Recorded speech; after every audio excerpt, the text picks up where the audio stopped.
So the one thing I would say in the second quarter is I have always been grateful for knowing you and doing what we do together. Well, thank you. Vice versa.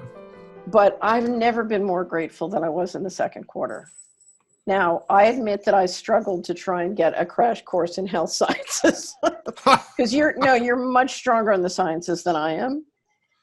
But the very funny thing is this was very much a global financial reset. And so the financial patterns were pretty clear. Now, it really helped me a lot when Russ and Pam Martin published a whole group of things.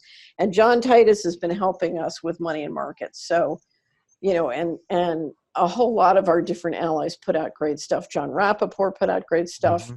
Corbett put out great stuff. Dolan put out great stuff. Dark Journalists put out great stuff. And it was really the coming together of all that information that helped me. But one of the things I was really grateful for was that when the independent media, financial media, would not deal with the real deal, I very much depended on you. And you never let any of us down, not me, not our subscribers.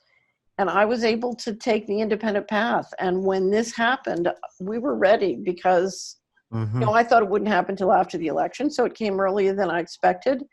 But there were no big surprises. And, we had enough of a grip of reality to deal with it from the get-go. And I remember throughout the quarter thinking, if it wasn't for Joseph, I wouldn't be ready. But well, thank you. Thank you. And it was really funny. I don't know if I told you this. I finally was able to put together the whole vaccine fraud, the whole injections fraud, because I read all of Forrest Moretti's books. And each time I'm reading these books, he really goes deep on vaccinations. I'm thinking, how come this guy, he has such an ability to deal with complexity.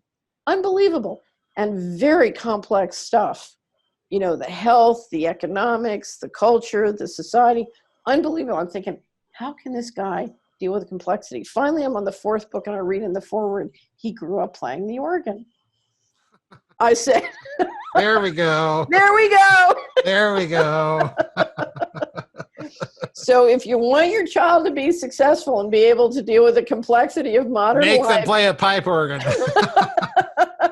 So before we close, just give us a second. How is Bruno doing? Bruno is doing fine. I'm not. I posted, listen, I posted a picture of J.S. Bach literally doing that after I had a particularly mediocre practice session a couple days ago. I'm doing okay. I'm not making as fast progress as I would like. But then again, I'm not concentrating on practicing one particular piece, but a lot of them that I used to be able to play. So it's slow, but it's enjoyable. Yeah.